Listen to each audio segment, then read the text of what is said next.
자, 오늘 구원 얻는 믿음이란 무엇인가 9번째 강의가 됩니다. 책의 장수로는 제8장이 됩니다. 완악한 마음을 책망하시는 예수님 이렇게 되는데 8장은 두 번에 걸쳐서 좀 하려고 합니다. 오늘 전반부 또 다음에 후반부 이렇게 하려고 합니다. 완악한 마음, 사실 이게 문제입니다. 하나님 앞에서 마음이 완악하다라는 것은 그가 사람들 보기에 거칠다는 게 아니에요. 사람들 보기에는 아주 유순할 수가 있어요. 그런데도 하나님께 굴복이 안 되는 마음, 이게 완악한 마음이거든요. 근데 이제 예수님이 그 마음을 책망하셨다라는 걸 우리가 한번 생각해 봐야 되겠습니다. 자, 본문 봅니다.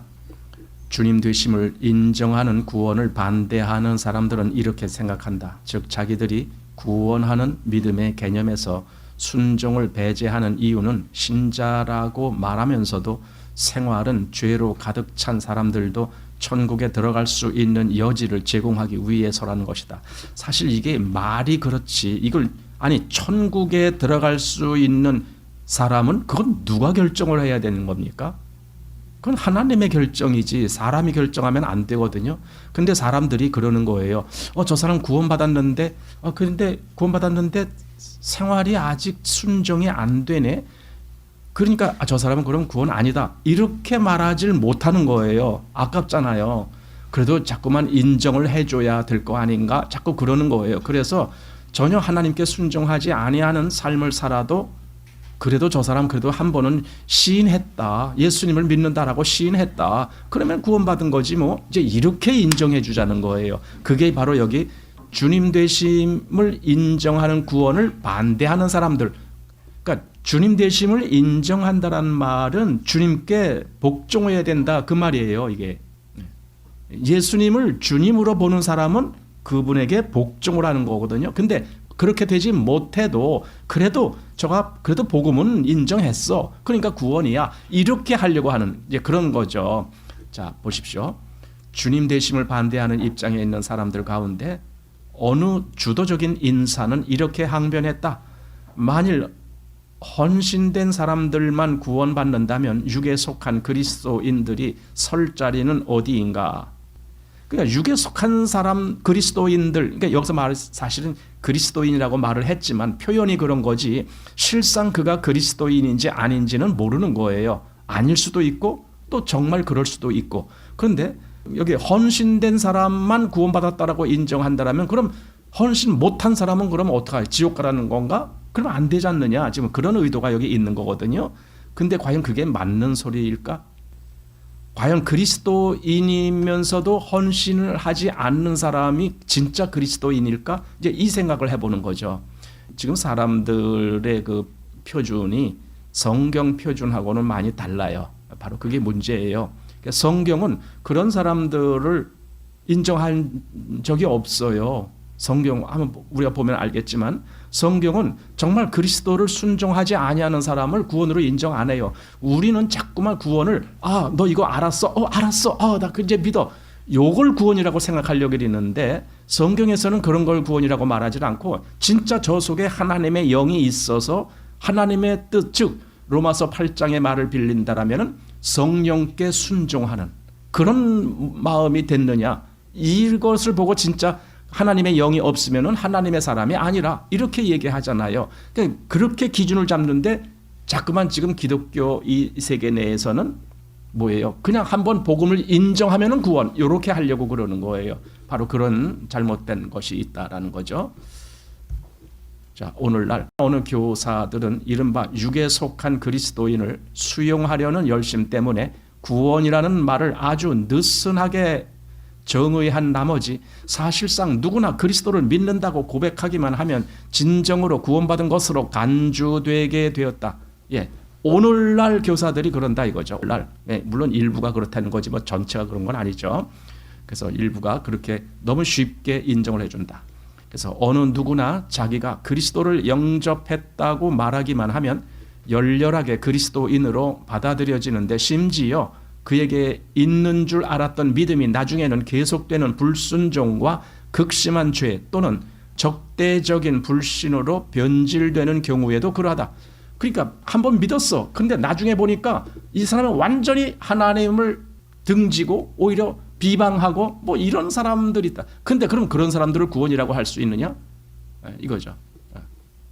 심지어는 목사라고 하는 사람들도, 저는 목사라고 하는 그 타이틀을 갖고 있으면서도 목사 중에 동성애자들이 있어요. 여러분 어떻게 생각해요? 과연 그게 진짜 하나님의 사람일까요? 예를 들면 천주교에도 뭐 신부들 중에 그런 일이 있었다는 거 많이 나오잖아요. 뭐 동성애 유아 성애자라 그러나 그 뭐라 그래야 돼? 하여튼 그런 거, 어린 아이들 뭐 그런 거, 그런 사람들이 있었어요. 그걸 뭐라고 불러야 돼? 그래도 그가 신부니까 뭐 이렇게 됩니까? 그건 아니잖아요. 성경에서는 그런 사람을 인정하지 않아요. 근데 사람들 세계에서 인정해 버리는 거죠. 한때는 그리스도인처럼 행동할 수는 있어요. 그러나 사람은 속일 수 있어도 하나님은 속일 수 없잖아요. 한때는 그리스도인 같이 행동을 해도 결국은 그 마음이 돌이켜져서 떠나갔다라면 아닌 거죠. 가룟 유다도요, 한때는 제자처럼 행동했어요. 자, 주님 되심에 반대하는 어떤 저술가는 도무지 얼토당토하는 자신의 견해를 완전히 간추려 이렇게 말했다 하면서, 지금 이제 그 책 내용입니다. 인용한 거. 동료 가운데 어떤 신자가 특정한 사상에 빠져서 만약 그가 논리적인 사색가라면 믿지 않는 신자가 될 수도 있으며, 그런 일은 이론적으로뿐 아니라 과연 현실에서도 일어날 수 있다. 이게 뭡니까? 어떤 신자가 특정한 사상에 빠져, 그래서 이제는 믿음을 저버리고 그냥 그 이론에만 빠져가는 사람이 과연 그들을 그리스도인이라고 할 수 있느냐? 근데 이 사람은 지금 그렇게 될 수도 있다, 지금 인정하는 거예요. 자, 하지만 회의론자가 된 신자들도 여전히 구원받으며 그들은 여전히 거듭난 상태이다. 그들은 심지어 무신론자가 될 수도 있다. 그러나 만일 그들이 한때 그리스도를 주님으로 영접했다면, 심지어 그들이 하나님을 부인한다고 해도 그들은 그들의 구원을 잃어버릴 수 없다. 지금 이렇게 말하면 과연 이게 맞는 말입니까? 될 수가 없는 말이죠. 그런데 그렇게 되고 있어요, 지금. 지금 현재 교회도 그래요. 현대 교회도 보면은요, 참 이상한 교리들을 내세우면서 그게 기독교인 양 그렇게 하고 있어요. 자, 이것은 파멸에 이르게 하는 거짓말이다. 하나님을 부인하는 사람은 어느 누구도 자신이 한때 그리스도께 대한 믿음을 고백했다고 해서 자신이 영원히 안전하다는 생각에 속아서는 안 된다. 지금 부인하면 지금 그는 하나님을 거부하는 자지, 옛날에 하나님을 인정했어. 여러분 옛날 얘기해서 뭐 할 거예요? 옛날 얘기는 중요하지 않아요. 믿음은요 항상 현재입니다. 믿음은 항상 현재. 너가 지금 믿느냐 이거죠. 너가 지금 믿느냐. 그래서 마태복음 10장 33절에 누구든지 하면서 나를 부인하면 나도 저를 부인하리라. 부인이에요. 주님이 부인한다니까. 그럼 넌 나와 같이 있는 자가 아니야. 넌 사단의 편이야 이거잖아요. 자, 또 디모데후서 2장 12절 우리가 주를 부인하면 주도 우리를 부인하실 것이요. 이건 아주 공정한, 아주 그리고 확실한 그런 언급이지 대충 한 말이 아니잖아요. 누구든지 주를 부인한다? 옛날에 믿음이 아무리 좋았다라고 우겨도 지금 너가 주님을 부인하잖아. 지금 너가 주님을 부인하면 주님도 우리를 부인하시는 거야. 그거죠. 자, 나는 구원은 영원하다는 성경의 진리를 믿는다. 그러니까 지금 그렇게 말을 한다고 해서 그럼 구원받았다가도 변질돼서 구원이 취소될 수도 있는 건가? 그거 아니다는 거. 지금 존 메가더 목사님이, 지금 나는 여기 존 메가더 목사님 자신이에요. 나는 구원이 영원하다는 성경 진리를 믿는다. 그건 저도 마찬가지입니다. 진짜 구원은요, 한 번 구원이면 그건 영원해요. 그런데 그럼 중간에 뭐 떨어져라. 그건 처음부터 그건 구원이 아니었던 거죠. 구원은 흉내를 낸 거지 구원이 아니었던 거죠. 그러니까 나는 구원은 영원하다는 성경 진리를 믿는다. 오늘날의 그리스도인들은 이것을 영원한 안전의 교리라고 한다. 아마도 청교도들의 용어가 더 적절할 듯한데 그들은 그것을 성도의 견인, 여기 성도의 견인이라는 말이 낯선 말이 나왔는데, 견인 여기 한자가 있어요. 이게 무슨 견인이냐 하면은요, 참아낸다 뭐 그런 거예요. 이게 참아내고 인자는 견뎌낸다, 인내한다 뭐 그런 거. 이게 그러니까 견인, 보통 우리가 견인하는 게 이렇게 누가 잡아다닌다 이걸 견인이라고 하잖아요. 근데 여기서 말은 그 말이 아니에요. 이게 사람들이 오해를 하는 거예요. 그래서 영어로 보면은요, perseverance of saints 이렇게 되어 있습니다. perseverance가 이게 바로 참아낸다라는 뜻입니다. 이게 끌어당긴다가 아니고 참아낸다. 그걸 우리말로 하자니 견인 이렇게 했는데 이게 말이 그래서 조금 오해 소지가 있는 단어로 썼던 거예요. 그러나 한자를 보면은 이거는 끌어당긴다는 말이 아니라 본인이 어떠한 어려움이 있어도 그걸 견뎌내고 이겨낸다라는 의미다. 이런 거예요. 믿음이 그런 거다. 이제 요 말이 어디서 나왔냐면은요. 칼빈주의 5대 강령이라는 것이 있어요. 칼빈주의 5대 강령이라는 것은 이제 기독교 역사 속에서 나오는 건데, 물론 칼빈주의라고 해서 그 5대 강령을 칼빈이 만든 건 아니에요. 그런데 그 칼빈이 나오고 그 이후에 무슨 일이 있었느냐 하면은요. 알미니안주의가 생겨났잖아요. 알미니안주의가 뭐냐면은요. 자꾸만 하나님의 구원에 대해서 그들은 주장하는 게 그거예요. 사람이 어떻게 하느냐에 따라서 구원이 될 수도 있고 안 될 수도 있다. 이거예요. 그러니까 사람이 잘하면은 그 사람은 구원받을 수 있어. 근데 잘 못하면 구원 안 받아. 이제 이런 얘기도 하는 거예요. 그리고 나중에 구원이라는 것도 나중에 그가 구원 받았어도 이렇게 하면은 취소돼. 이런 식으로 얘기하는 거예요. 그러니까 아까 여기 위에서 나는 구원은 영원하다는 성경 진리를 믿는다. 이 말과 다른 말이에요. 구원이 취소된다. 그런 건 없어요. 성경에 구원 취소되는 건 없어요. 그럼 아까 그 한때는 그리스도인 같이 행동했다가 떨어진 사람은 뭐냐? 처음부터 아니라니까요. 그거는. 처음부터 그 사람이 구원이 아니고 구원받은 자처럼 뭔가 이렇게 겉으로 베꼈죠. 그걸 카피한다 그러잖아요. 그렇게 행동을 했던 것 뿐이지 그게 처음부터 구원은 아닌 거예요. 하나님의 구원은 한 번 구원은 영원한 구원이에요. 이건 아무도 변할 수가 없어요. 그런데 사람들이 착각을 하기 때문에 헷갈리는 거죠. 그러니까 여기 성도의 견인이 바로 그 칼빈주의 5대 강령에 나와요. 한번 칼빈주의 5대 강령을 한번 보겠습니다. 이 칼빈주의 5대 강령은 1618년에 이제 그 도르트 회의라는 거기서 결성을 합니다. 이걸 왜 결성하냐? 교회 내에 바로 그 이단적인 사상, 바로 알미니안주의 이런 것들이 교회 내에 들어왔기 때문에 그걸 대처하기 위해서 만든 겁니다. 그럼 알미니안주의가 뭘 주장했느냐? 여기 이제 나옵니다. 알미니우스 해서 알미니안 주장 나오는데 여기 자유의지 혹은 인간의 능력 이런 것에 의해서 구원이 결정된다라는 거예요. 또 조건적인 선택. 하나님은 어떤 사람을 봐서 괜찮은 사람을 구원시키지 뭐 이런 식이에요. 그게 조건적 선택입니다. 그래서 그다음 또 보편적 구속 혹은 일반적 속죄. 그러니까 구속이 보편화됐다. 일반적이다. 누구든지 다 뭐 그럴 수 있다. 이런 식으로 하고 있고 그다음에 중생에 있어서 성령의 역사는 인간 의지에 제한을 받는다. 성령의 역사가 인간 의지. 그러니까 사람이 어떻게 하느냐에 따라서 성령도 그렇게 하신다. 자, 그다음에 다섯 번째 은혜에서 떨어질 수도 있다. 이거예요. 그래서 나온 것이 칼빈주의 5대 강령입니다. 그래서 5대 강령 보면은 첫 번째가 전적 타락. total depravity 이렇게 되는데 이건 뭐냐? 인간은 자기가 뭘 어떻게 해서 구원받는 게 아니다. 왜냐하면 이게 완전히 전적인 타락, 완전히 죽은 존재다. 그런 죽은 존재는 아무것도 할 수 없는 존재다. 전적으로 하나님이 외부에서 오셔갖고 그를 살리셔야 된다.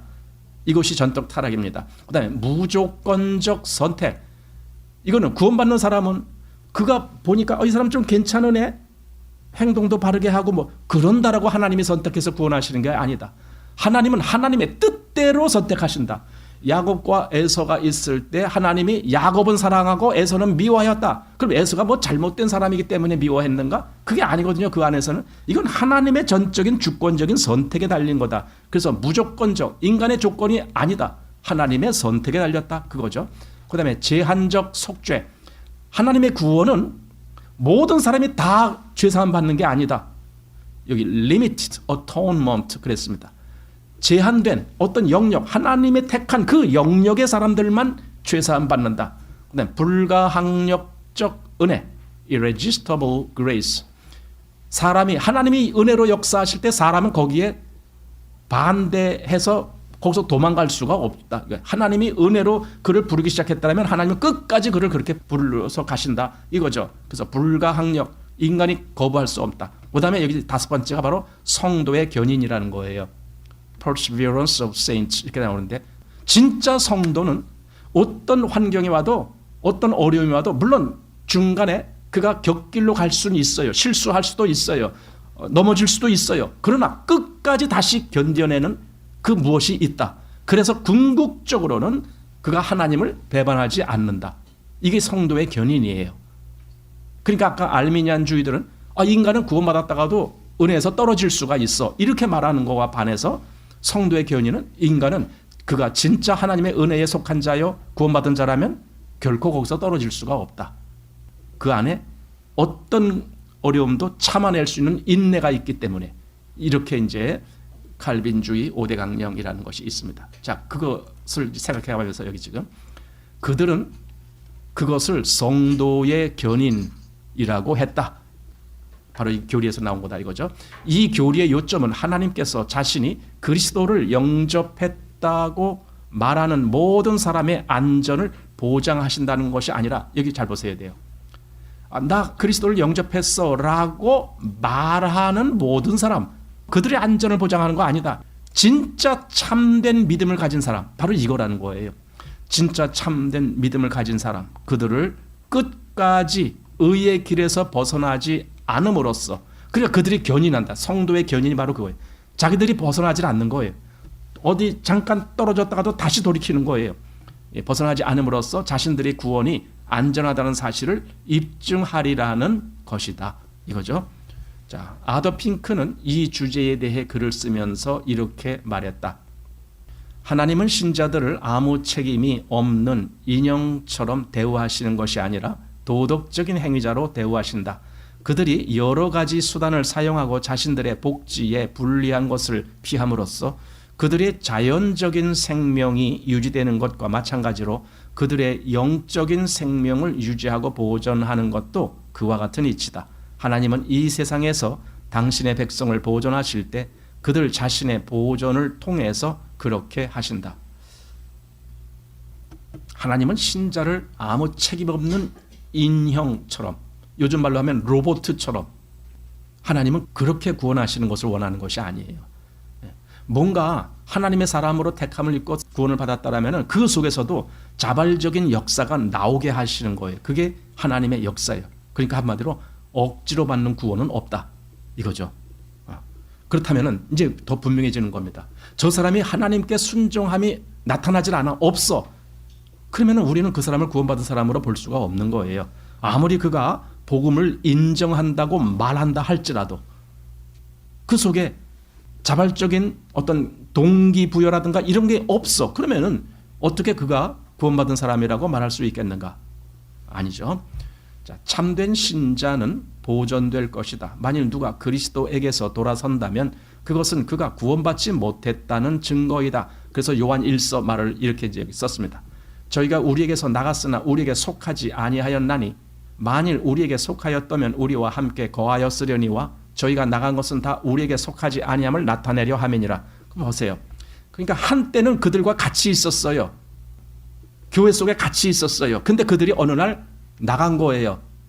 물론 비판하고 나갔겠죠. 여기 뭐가 틀렸어, 잘못됐어, 뭐 이러고 나갔겠죠. 그럼 여기서 지금 뭐라고 말하냐? 그들이 우리에게서 나갔지만은 사실은 처음부터 우리에게 속하지 아니했다. 근데 우리랑 같이 있었을 뿐이다. 그거죠. 그들이 과연 그리스도인처럼 겉으로 속였을 뿐이다. 흉내냈을 뿐이다. 모방했을 뿐이다. 근데 원래부터 그들은 우리에게 속한 자들이 아니다. 예를 들어 예수님의 12제자 중에 가룟 유다, 3년 동안 그도 제자처럼 다 행동했어요. 어느 누구도 그가 그리스도를 배반하는 자다라고 상상도 못했어요. 그런데도 불구하고 그가 결국은 그리스도를 떠나서 제 길로 가잖아요. 근데 제자들은 몰라요. 저가 왜 그렇게 됐는지. 근데 예수님은 알잖아요. 저는 처음부터 사단에게 속한 자예요. 저는 처음부터. 근데 왜 그럼 여기 제자들 속에 있게 하셨느냐고요. 예수님이 그도 쓰시려고 한 거예요. 그렇게. 그러니까 제자로서 같은 그런 일을 하면서 거기 있었다라고 한다고 해서 그가 예수님의 제자가 아니듯이 지금도 그리스도인처럼 행동하는 어떤 사람들이 있다고 해서 다 그리스도인이 아니다. 그 말이죠. 그래서 정말 저가 주님을 배반했다. 그럼 아니죠. 그 사람은. 자, 어느 누구의 신앙 고백이 제 아무리 믿음직하다고 해도 일단 그가 배교자가 되었다면 그것은 필연적으로 자신이 구원받지 못했음을 드러내는 것이다. 배교자라네. 배반했다. 그러니까 한마디로 믿음을 떨쳐버렸다. 뭐 그런 거잖아요. 그러면은 원래부터 아니다. 그 말이죠. 자, 유다는 입으로 신앙을 고백한 신자가 완전한 배교에 빠질 수 있다는 것을 보여주는 중요한 예이다. 3년 동안 그는 다른 제자들과 함께 주님을 따라다녔다. 그는 제자 중의 하나인 것처럼 보였다. 아마도 그는 최소한 처음에는 자신을 신자라고 생각했을 것이다. 그가 그분을 배반할 목적을 가지고 그리스도의 일행에 가담했는지에 대해서는 의문의 여지가 있다. 제자의 길을 걷던 중 언젠가부터 탐욕스러워진 것인지 아니면 처음부터 그런 의도가 있었던 것인지 구분하기 힘들다. 그러니까 사실 유다가 처음부터 그렇게 사단의 종의 그 마음으로 들어왔는지 그건 구별하기 힘들다. 잘 모르겠다 이거예요. 처음부터 그랬던 건지는. 그러나 분명한 것은 그의 결국이 어떻게 됐느냐. 그는 주님을 떠났지 않느냐 이거죠. 자, 예수님과 제자들에게는 물질적인 재산이랄 것이 없었다. 유다는 분명 처음에는 그리스도의 왕국에 대한 희망을 가졌을 것이고 예수님이 메시아이신 것을 믿었을 것이다. 결국 그도 또한 모든 것을 버리고 주님을 따랐다. 오늘날의 용어로 하자면 그는 예수님을 영접한 것이다. 그러니까 오늘 사람들이 흔히 그 정도라면 저 정도라면 예수님이 영접한 사람이지 뭐 이렇게 할 정도로 최소한 3년 동안을 그랬다라는 거죠. 자, 3년 동안을 날이면 날마다 그는 예수 그리스도를 섬겼다. 그는 주님의 이적을 보았고 그분의 말씀을 들었으며 심지어 그분의 사역에도 동참했다. 이 가룟 유다가 무슨 사역에 동참했어요? 심지어 이런 거 있었죠. 예수님이 둘씩 파송하면서 귀신을 쫓아내고 복음을 전하는 그런 임무를 줬을 때 그때 그 일을 감당한 자 중에 하나도 가룟 유다예요. 그러니까 가룟 유다도 귀신을 쫓아내는 일에 사역했다니까요. 이상하지 않습니까? 그런 일을 하다니. 나중에 성찬, 최후의 만찬이라고 하는 예수님의 그 성찬, 그때도 거기서 같이 떡을 뗀 사람이 가룟 유다예요. 오늘 우리가 아니 어떻게 그런 사람이 성찬에 참여해? 그거 참여한다고 뭐 바뀌는 거 있나요? 우리는 주님을 기념하기 위해서 정말 주님의 그리스도인들에게는 그게 중요한 문제지만 그리스도인이 아닌 사람은 거기 참여한들 안 한들 뭔 의미가 있어요? 그들에게는. 자, 그 기간 동안 내내 아무도 그의 믿음을 의심하지 않았다. 다른 제자들과 똑같은 위치에 있었다. 유다의 마음의 생각을 아셨던 주님 자신 외에는 아무도 이 사람이 그리스도를 배반하리라고 의심한 적이 없다. 그러나 다른 제자들이 사도로 자라가는 동안 유다는 은밀히 사단의 야비하고도 빈틈없는 도구가 되어 갔다. 처음에 그의 특성이 어떻게 보였든지 간에 그의 믿음은 참된 것이 아니었다. 그는 거듭나지 않았으며 그의 마음은 점차 완악해져서 마침내 그는 한 움큼의 돈을 위해 구주를 팔아먹은 배신자가 되었다. 결국 그는 사단의 명령을 수행하기 위해 너무나 잘 준비된 나머지 마귀가 그를 완전히 사로잡고 말았다. 귀신이 그에게 들어갔다. 그러잖아요. 자, 유다는 얼마나 위선에 능숙했던지 마지막 순간까지도 이 편에 머물러, 즉 예수님이 있는 그쪽에 자기도 그 편인 것처럼 행동했다. 그거죠. 그 편에 머물러 있었다. 영광의 주님을 배반했던 바로 그 밤에 그는 그 다락방에서 예수님 곁에 앉아 있었던 것이다. 그는 심지어 구주께서 자기 발을 씻으시도록 허용하기도 했다. 유다도 예수님이 제자들 발 씻겨 주셨잖아요. 그때 유다도 자기 발 다 씻김 받았어요. 여러분, 그런다고 뭐가 바뀌었어요? 지금 우리에게는 그것이 정말 영적인 의미에서 중요한 것이지만은 하나님의 사람이 아닌 사람은 그런 거 100번 해도 아무 의미가 없는 거예요. 한마디로 하나님의 사람이 아닌 사람은 예배에 100번 참여한다고 해서 뭐가 바뀌어지느냐고요. 그런 사람이 성찬에 참여한들 뭐가 달라지느냐고요. 그런 사람들이 세례를 받을, 그럴 수도 있어요. 구원 안 받은 사람들도 세례 받아요. 그러나 그게 무슨 의미가 있느냐고요, 그 사람들에게. 그러니까 교회에 무슨 행사나 무슨 조건이, 정말 구원 안 받은 사람에게는 그 전체가 다 의미가 없어요. 그러나 진짜 구원받은 사람에게는 이건 아주 중요한 의미들이 그에게 오는 거예요. 이게 다른 거죠. 자, 밑에 그는 심지어 구주께서 자기 발을 씻으시도록 허용하기도 했다. 그리고 그 후에 그는 은 30에 예수님을 배반하여 팔았다. 예수님은 내내 그 사실을 알고 계셨다. 요한복음 13장 18절에서 그분은 말씀하시기를 내가 나의 택한 자들이 누구인지 알미라. 그러나 내 떡을 먹는 자가 내게 발꿈치를 들었다 한 성경을 응하게 하려는 것이다. 그게 사실 주님은 처음부터 이 유다가 그런 사람이라는 것을 아셨죠. 알았기 때문에 지금 계속 이런 말씀 하시는 거 아닙니까? 자, 왜 주님은 유다를 택하셨을까? 성경을 응하게 하려 하셨기 때문이다. 성경 시편 41편 9절에 그 말씀을 예수님이 인용하셨는데 유다에 대해 예언한 또 다른 시편 55편 12절부터 바로 거기에 이런 말씀이 있습니다. 나를 책망한 자가 원수가 아니라 원수일진데 내가 참았으리라. 나를 대하여 자기를 높이는 자가 나를 미워하는 자가 아니라 미워하는 자일진데 내가 그를 피하여 숨었으리라. 그가 곧 너로다. 나의 동료, 나의 동무요, 나의 가까운 친구로다. 우리가 같이 재미롭게 의논하며 무리와 함께하여 하나님의 집 안에 다녔도다. 물론 이것은 시편 저자가 그걸 기록했지만 이것이 예수님에게 그대로 적용되는 말씀, 예언의 말씀으로 여기 지금 해석이 되는 건데 거기 보십시오. 나를 책망한 자가 누구냐? 원수가 아니다 이거죠.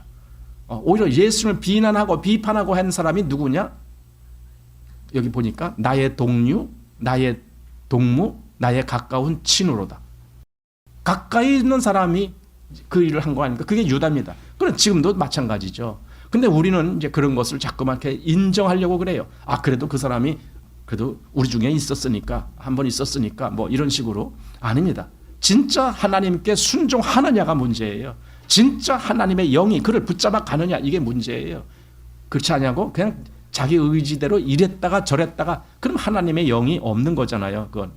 자, 이것은 유다에 대한 완벽한 그림이다. 그는 구주께 가까이 나아갈 수 있었으나 구원과는 가장 거리가 멀었다. 그는 차라리 태어나지 않았더라면 자신에게 더 좋을 뻔했다. 예수님이 그 말씀하셨잖아요. 그 자는 차라리 태어나지 않았으면 더 좋았을 것. 그러니까 태어날 그때부터 처음부터 그 사람은 아니었다라는 걸 말해주는 겁니다. 만약에 처음에는 옳았는데 중간에 잘못됐다라면은 그때까지는 괜찮았는데 그 이후가 잘못됐다. 이렇게 말을 해줘야 되잖아요. 그런데 태어나는 것부터 잘못된 거예요, 이 사람은. 그러니까 이건 그 중간에 그 어떻게 바뀌었다 그 문제가 아니다 그 말이죠. 유다와 그의 배반의 삶은 별 생각 없이 그리스도께 대한 믿음을 고백하는 사람들에게 엄숙한 경고가 된다. 우리는 그의 이야기에서 예수 그리스도께 가까이 가는 것만으로는 충분치 않다는 것을 배운다. 어느 사람이 그분을 영접할 수 있지만 사실 이게 영접이라는 게 그냥 의례적인 개념에서 영접했어 이렇게 할 수도 있는 거예요. 그래서 영접할 수도 있지만 그것만으로는 여전히 부족하다. 사실은 진짜 영접했으면 부족하지 않아요. 진짜 영접했으면. 그러나 영접하는 것과 같은 그런 행위를 했다라고 해서 그게 되는 건 아니다라는 거죠. 자, 긍정적으로 반응하지만 전심으로 하지 않는 사람은 잃어버린 바 되어 영원히 저주받을 위험에 있다. 유다는 예수님께 호의를 보이는 사람이 돌이켜 그분을 배반하여 결국 자신을 정죄하게 될 수도 있다는 사실에 대한 증거이다. 증인이죠, 유다가. 자, 작은 1번. 너희 중 하나가 나를 팔리라. 예수님은 이미 유다가 그렇다는 걸 아셨기 때문에 이 말씀하시는 거죠. 자, 유다가 그리스도를 배반한 것은 그 자신의 선택이지 하나님의 뜻은 아니었다. 기회 있을 때마다 예수님은 유다에게 주의를 주셨고 그가 회개하여 구원받기를 간절히 바라셨지만 그때마다 유다는 등을 돌렸다. 유다는 예수님으로부터 복음을 들었지만 자신이 죄와 이기심에서 돌아서기를 거부했다. 그냥 자신을 포기 못한 거예요. 자기 생각, 자기 관념, 자기가 옳다고 여기는 것 거기서 떠나질 못하는 거예요. 사실 그게 가장 큰 문제잖아요. 자, 요한복음 13장에 있는 예수님의 말씀은 이 사람에 대한 그분의 마지막 애정어린 충고를 보여주는 것이다. 그러나 결국에는 구주의 자비로운 호소는 유다의 완악한 마음을 책망하는 것이 되었다. 정말 그를 어떻게 해서든지 다시 부르고 싶은 그런 마음의 표현을 주님이 하셨는데 오히려 유다에게는 그게 여기 책망하는 것으로 작용하는, 그것으로 끝내버렸다 유다는. 그렇죠. 요한복음 13장 21절, 주님이 배반당하시던 밤 그분의 최후의 만찬 동안에 있었던 극적인 순간을 묘사한다. 예수께서 심령이 민망하여 증거하여 가라사대 내가 진실로 진실로 너희에게 이르노니 너희 중 하나가 나를 팔리라. 이때까지, 즉 이 말씀하실 때까지 유다가 자기가 예수님 팔 거라는 걸 아무런 증거도 보인 적이 없어요. 다른 제자들도 다 몰랐어요. 근데 예수님은 처음부터 아시는 거죠. 저자는 나를 팔 자야, 그렇게 팔기로 돼 있는 자다, 뭐 이런 거죠. 자, 유다를 제외한 그 무리의 나머지 모든 사람들이 받았을 충격을 상상해 보라. 이 유다는 충격을 안 받았어요. 왜 그랬을까요? 낯선 말이 아니니까. 얼마든지 그럴 수 있어. 이러니까. 자, 무엇이 예수님을 민망하게 했을까? 거기 예수님이 민망해 하셨다 그랬잖아요. 여기 심령에 민망하여 증거하여 가라사대 그랬잖아요. 그러니까 민망하단 말이 무슨 뜻이냐? 여기 영어로는 troubled, 이렇게 마음이 편안치 못하고 아주 뭔가 염려와 근심과 걱정과 뭐 이런 걸로 마음이 막 이렇게 좀 복잡하고 막 그런 걸 이제 여기서 지금 민망하게라고 해석했어요. 그래서 무엇이 예수님을 민망하게 했을까? 아마도 여러 가지 요인들이 있었을 것이다. 그분은 유다에 대한 당신의 일방적인 사랑 때문에 민망해 하셨을 수도 있고, 또 아니면 유다의 마음속에 있는 배은망덕 때문에 그럴 수도 있고, 또 혹은 죄에 대해 깊은 증오를 가지신 그분이셨기에 모든 죄 된 것에 화신과도 같은 유다가 바로 당신 곁에 앉아 있었다는 사실 때문에 민망하셨을 수도 있고. 자, 지금 이 자리가 무슨 자리냐면요, 그 최후의 만찬하는 만찬석에서 되어지는 일이거든요. 그러니까 예수님 곁에 유다도 앉아 있었단 말이에요. 지금 그 얘기. 자, 아마도 그분은 유다의 냉담한 위선과 곧이어 일어날 배반으로 인해 민망하셨거나 또는 사단이 유다 속에서 움직이고 있다는 것을 아셨기 때문에 민망하셨을 것이다. 하여튼 여러 가지 이유가 있을 것이다 이거죠. 예수님이 민망해 하셨다는 이유는, 자, 유다는 죄, 곧 주님이 다음 날 당신의 몸으로 담당하실 죄의 비열함에 대한 고전적인 예증이다. 틀림없이 이 모든 것들이 그분을 민망하게 하셨을 것이다.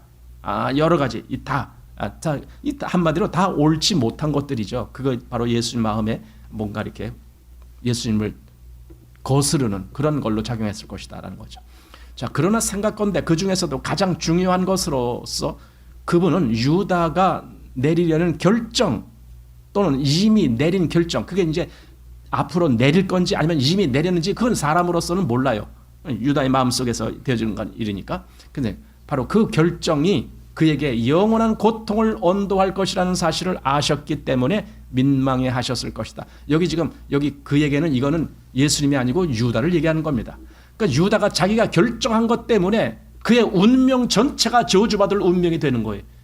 바로 그것 때문에 아마 예수님이 민망해 하셨지 않았을까? 지금 그 얘기예요. 자, 유다는 예수님 자신의 제자 중에 하나였으나 참으로 구원받지 못하고 이제 곧 영원히 잃어버린 바 될 것이다. 제자가 됐는데도 구원받지 못해요. 여러분, 그게 이상한 거 아닙니다. 얼마든지 구원의 복음을 똑같이 들었으면서도 구원 못 받는 사람이 허다한 것이 지금 아닙니까? 그러니까 예수님 제자 중에 그런 사람이 있다는 것 전혀 낯선 것이 아닙니다. 자, 예수님이 그들 중 하나가 그분을 팔리라고 말씀하셨을 때 제자들의 마음은 틀림없이 마구 뛰었을 것이다. 그들은 그분이 누구를 가리켜 말씀하시는지 몰랐다. 마태복음 26장 22절은 그들이 각자가 주여 내니까 하고 여쭤보았다고 말한다. 참 이게 그렇게 말하는 것 자체가 어떤 면에서는 참 겸손한 말이에요. 여기 지금 너희 중 하나가 나를 팔리라 했을 때 다른 제자들이 그냥 일치로 나는 주님 절대 안 팔아요 이렇게 말한 것이 아니라, 주님 그게 혹시 접니까? 이 말이 뭐냐면, 혹시 제가 지금까지는 괜찮았는데 제가 나중에라도 제 마음이 혹시 바뀌어갖고 제가 배반하는 자가 될 수도 있겠습니까? 지금 그거 하잖아요. 그러니까 상당히 자기를 내세우는 것이 아니라 자기를 겸손히 주님께 이렇게 수그리는 그런 의미에서 이런 질문을 했던 거죠. 주여 내니까. 자, 그런데 보세요. 심지어 유다까지도 언제나 제 역할을 하느라고 라비여 내니까 하고 여쭙다. 근데 그래서 놀라운 것은 다른 제자들은 주여 내니까 했는데 유다는 주라는 말을 안 하고 랍비여 내니까. 이게 무슨 뜻인지 아세요? 유다는 한 번도 예수님을 주님이라고 말한 적이 없어요. 아까도 말했지만은 주님이라고 고백하는 것은 그분께 순종해야 된다는 의미입니다. 당신이 주인입니다. 나는 당신의 종입니다. 그럴 때 주인이라고 말하는 거거든요. 근데 유다는 그런 적이 없어요. 한 번도 예수님을 주님이라고 부르지 않았습니다. 단지 그냥 랍비, 당신은 선생입니다. 선생. 이 정도로만 불렀다라는 겁니다. 자, 예수님은 네가 말하였도다라고 대답하심으로써 유다에게 주님이 그의 마음을 알고 계시다는 사실을 말씀하셨다. 그러니까 예수는 처음부터 하셨는데 다른 제자들은 몰랐다는 거죠. 자, 그럼 2번 누구 오니이까? 예. 제자들이 당황해서 그 예수님의 팔자가 누굽니까? 이제 질문하잖아요. 예, 누구 오니이까? 자, 제자들이 당황했다는 사실은 흥미롭다. 분명 예수님은 유다를 다른 제자들과 다름없이 대우하셨을 것이다. 3년 동안은 그랬을 것이죠. 유다를 특별 대우한 건 아니었겠죠. 자, 3년 동안 주님은 다른 11 제자들과 똑같이 유다에게도 부드러우셨고 애정을 보이셨고 친절하셨다. 예수님이 유다의 불신을 책망하신 것은 언제나 사적이고 개인적이었다. 그러니까 공적인 자리에서는 다른 제자와 똑같이 대우했다 그거죠. 그래서 공적으로는 유다를 12 제자들 중에 한 사람처럼 대하셨다. 만약 예수님이 조금이라도 다른 방식으로 유다를 대우하셨다면 모든 제자들이 그 사실을 알았을 것이다. 그래서 유다가 어떤 식으로든 그 무리 중에 검은 양으로 생각되었다면 누군가 틀림없이 배반자로 그의 이름을 지목했을 것이다. 그냥 아직까지는 유다가 특별히 그렇게 뭐 지목당할 만큼 그런 행동을 한 적이 없다. 지금 그 말입니다. 여기 검은 양이라는 것은요, 사실 양 중에는 검은 양이 있는지 모르겠는데 알록박이는 있을 것 같은데 창세기 나오니까. 그러나 검은 양이라는 게 일반적으로 양은 하얀데 어느 검은 양이 있으면 유독 얘만 아주 별난 그런 존재로, 한마디로 가정에서 그런 거 있어요. 쟤는 검은 양이야. 여기 원래 영어로 black sheep 이렇게 되는데 제가 black sheep이야 이렇게 말할 때는요, 쟤는 아주 내놓은 자식이야, 아주 말썽꾸러기야, 우리 집에서는 쟤는 아주 뭐 그런 자식이야, 뭐 이렇게 할 때 이제 black sheep. 그 노래 가사가 있잖아요.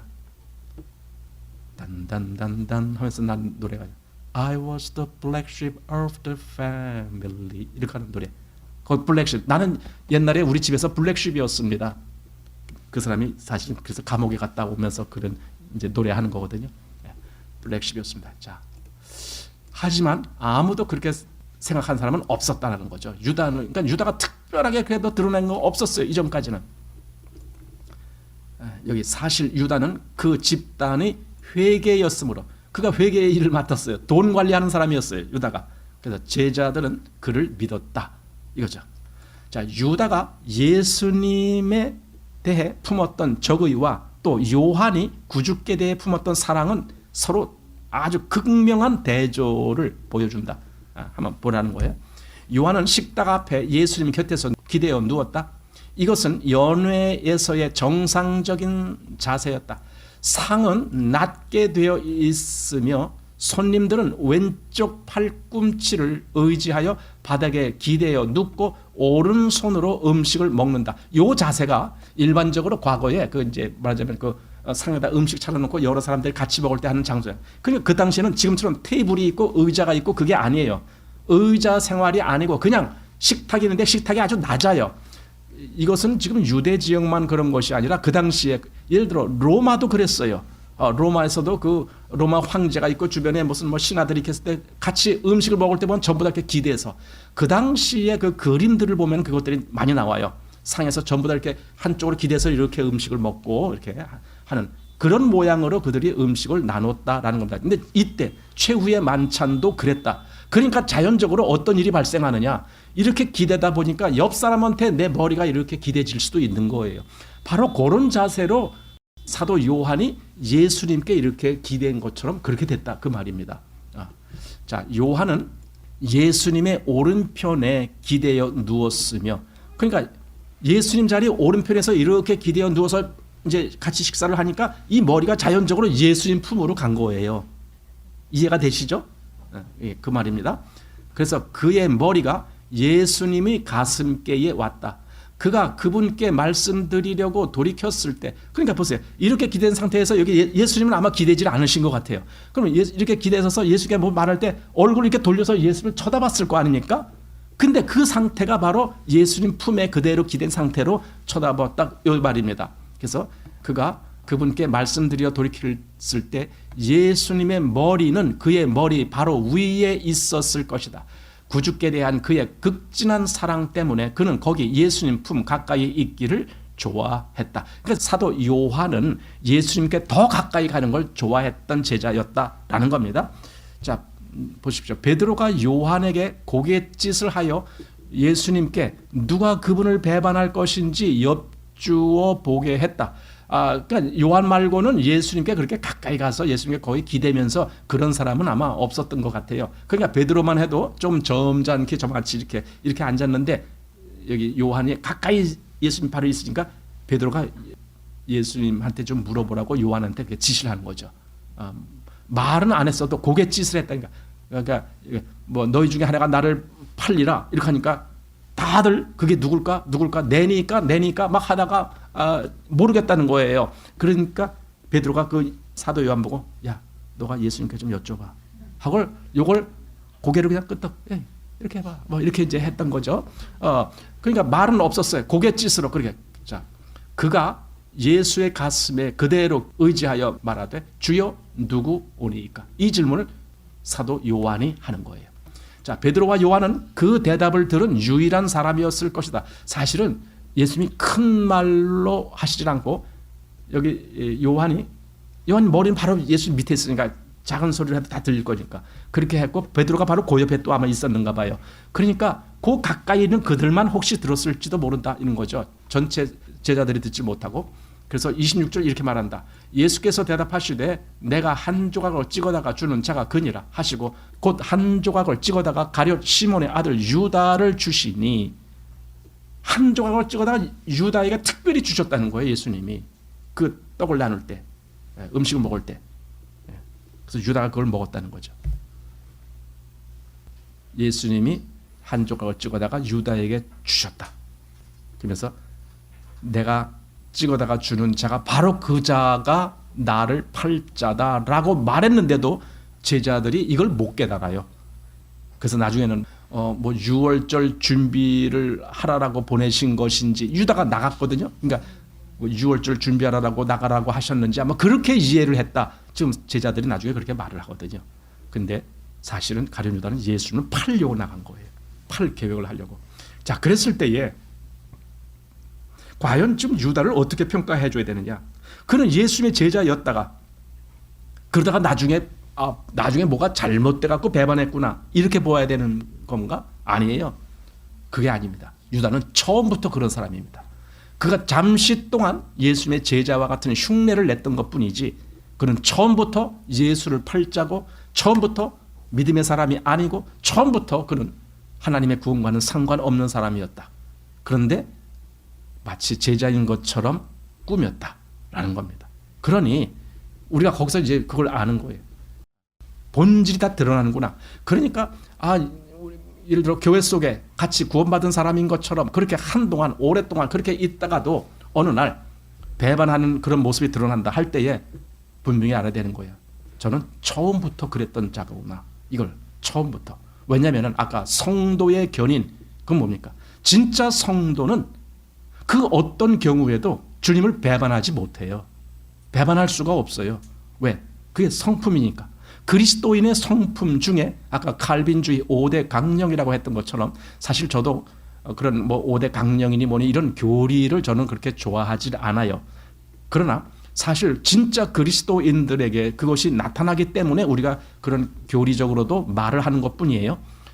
진짜 성도는 뭐예요? 그 견인하는 그런 어떤 것이 있다. 즉 참아내는 것이 있다. 그것을 어떤 정말 기막힌 경우라 할지라도 결코 주님을 배반할 수는 없다. 이 근본적인 것이 있어요. 그게 바로 성도의 견인이에요.